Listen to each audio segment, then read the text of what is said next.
यह आसान कोई पढ़ाई नहीं, यदि है तो किसी ने अभी तक बताई नहीं। आज हम शून्य के कॉन्सेप्ट अर्थात कॉन्सेप्ट ऑफ जीरो, शून्य की अवधारणा के दूसरे पार्ट में मौजूद है। इस पार्ट में हम आपको बताएंगे कि शून्य को गणित का राजा बाबू क्यों कहा जाता है और शून्य की और क्या विशेषताएं होती हैं, इसको हम ध्यान रखेंगे।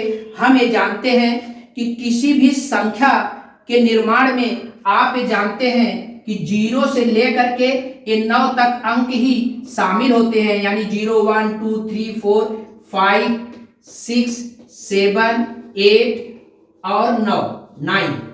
इस तरह से यही अंक किसी भी संख्या के निर्माण में शामिल होते हैं, अर्थात इन अंकों के समूह से संख्याएं बनती हैं। तो उन संख्याओं में अंकों का जो मान होता है वो दो तरह से हो जाता है। जैसे एक संख्या हम लिखें, ये है 3408, जरा ध्यान से समझिए।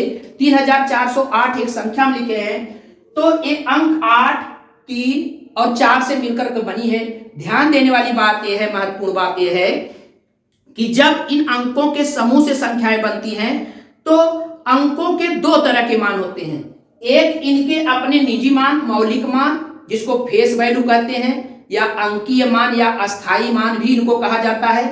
तो जैसे 9 का अस्थाई मान 9, 8 का अस्थाई मान 8, यानी जो इनका खुद ये निजी मान है वही इसका मान होता है। बाकी जब इनसे संख्या बनती है तो ये अंक जो होते हैं ये स्थान के हिसाब से इनका मान बदल जाता है।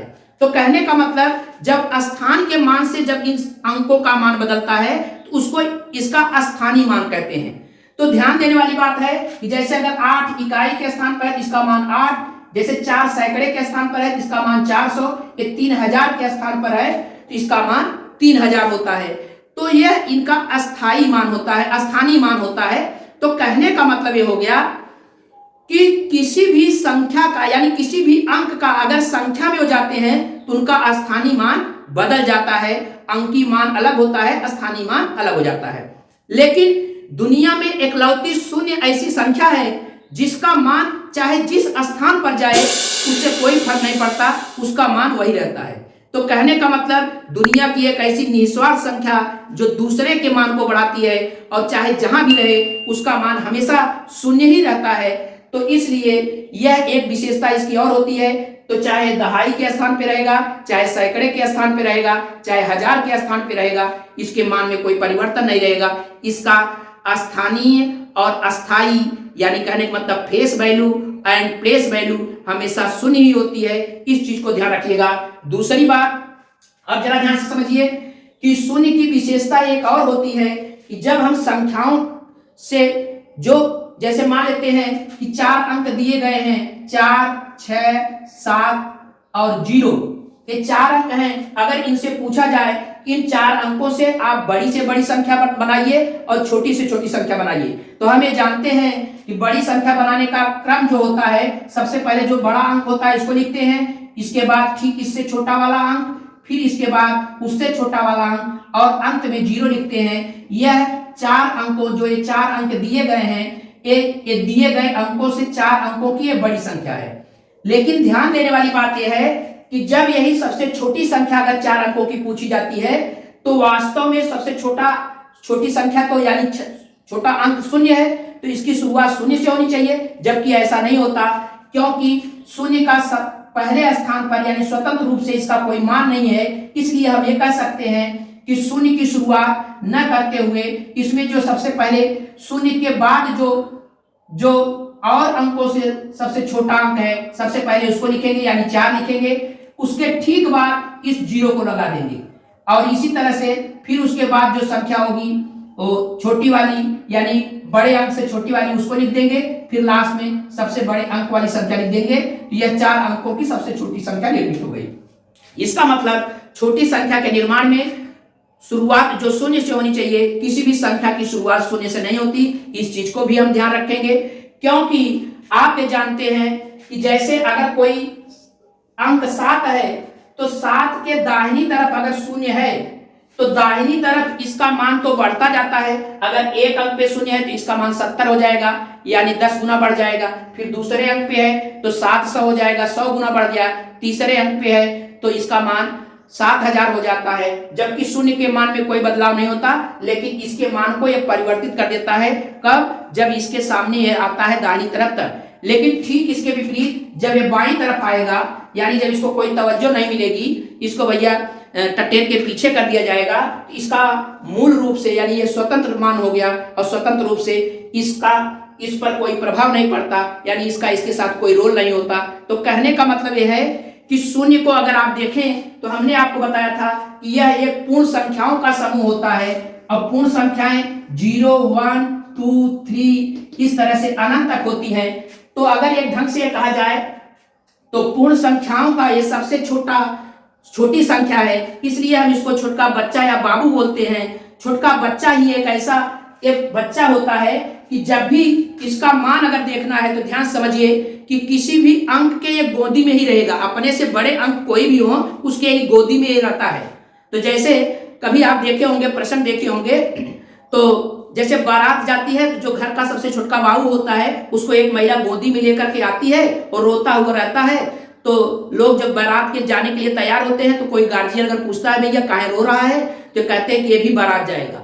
तो वह क्या करते हैं, उस शून्य को उसके गोदी में बैठा देते हैं जो गार्जियन होते हैं। तो कहने का मतलब यह शून्य जो बाबू है छोटा, यह चला जाता है उनके गोदी में। अब इसकी विशेषता देखिए कि गोदी में भले ही जाता है, हमेशा ये संख्याओं के आगे गोदी में अपने से बड़ी संख्याओं के साथ ये आगे ही रहता है। अब अगर आप सोच लीजिए कि इसकी विशेषता जरा देखिए, इसकी विशेषता ठीक उसी तरह से होती है कि जैसे किसी भी फंक्शन में या किसी भी पार्टी में या शादी विवाह में जब आप जाते हैं, कोई जैसे जब ये शून्य किसी की गोदी में आ जाता है तो उसका मान ऑटोमेटिक अन्य संख्याओं से बड़ा हो जाता है, यानी ये बड़े हो गए और छोटे बाबू को लेके आए हैं। तो लोग क्या करते हैं, इनके बाद जो अंक हैं सब इनसे छोटे हैं, तो छोटे वाले क्या काम करते हैं, जो बचवा होता है बड़े लोगों के साथ आया उसी का गाल पकड़ते हैं कि अरे बाबू क्या नाम है। ये बड़े स्टाइल से बोलता है कि हमारा तो नाम जीरो है, तो कहते हैं वाह बड़े हीरो हो। अब इसका मतलब ये होता है कि यह जीरो जो होता है यह एक प्रकार का हीरो है, इसलिए इसको इतनी स्वतंत्रता मिलती है कि चाहे डीएम की कुर्सी मिले तब भी बैठ जाता है, इसके मान में कोई परिवर्तन नहीं। चाहे दूल्हे की कुर्सी पर बैठ जाए, चाहे दुल्हन की कुर्सी पर बैठ जाए, इसके मान में कोई परिवर्तन नहीं, कोई अभिमान नहीं, इसका मान शून्य रहता है। लेकिन जिसके साथ रहता है उसका मान बढ़ा देता है। तो इन सब विशेषताओं से अब हम ये कह सकते हैं कि इस शून्य की जो कुछ परिपाटी निकल के आई है उससे संबंधित जो हम ये सवाल कहते हैं, इससे कुछ प्रश्न बनते हैं। वो ऑब्जेक्टिव प्रश्न क्या क्या बनते हैं उसी पे हम चर्चा करते हैं। सबसे पहला सवाल, क्या शून्य प्राकृतिक संख्या है? नहीं। क्या शून्य पूर्ण संख्या की सबसे छोटी संख्या है? हाँ। शून्य की उत्तरवर्ती संख्या यानी बाद आने वाली संख्या एक होती है। एक के पूर्व की पूर्ण संख्या जो होती है वो शून्य होती है। शून्य एक पूर्णांक है। क्या शून्य धन पूर्णांक है? नहीं। क्या शून्य ऋण पूर्णांक है? नहीं। क्या शून्य परिमेय संख्या है? हाँ। क्या शून्य योज्य तत्समक होता है? हाँ। किसी भी संख्या के मान में शून्य जोड़ने पर उसके मान में कोई परिवर्तन नहीं होता? हाँ। किसी भी संख्या में शून्य को घटाने पर उस संख्या के मान में कोई परिवर्तन नहीं होता? हाँ। किसी भी संख्या में शून्य का गुणा करने पर उसका मान शून्य होता है? बिल्कुल हाँ। किसी भी संख्या में शून्य का भाग देने पर उसका मान परिभाषित है? नहीं। किसी भी संख्या में अगर किसी जीरो में किसी संख्या का भाग दिया जाता है तो उसका मान हमेशा शून्य आता है। अगर शून्य की कोई भी धनात्मक घात है तो हमेशा उसका मान शून्य आएगा, और दुनिया में किसी भी संख्या की अगर घात शून्य है तो उसका मान हमेशा एक आता है। इतनी विशेषताओं के साथ साथ और भी बड़ी विशेषताएं हैं। तो क्या अब आप ये कह सकते हैं कि क्या शून्य जो है वो कुछ भी नहीं है? तो ये तो बड़ा सवाल है। इतना सब कुछ होते हुए भी कैसे हम कह सकते हैं कि शून्य कुछ भी नहीं है? इसीलिए हम ये कहते हैं कि शून्य को यह कह देना कि कुछ भी नहीं एक अपमान है। यह गणित का राजा बाबू है, एक गणित का अभिमान है, गणित का अभिमान है। धन्यवाद। इसी तरह से फिर अगले किसी टॉपिक के साथ शामिल होंगे। तब तक के लिए थैंक यू, धन्यवाद।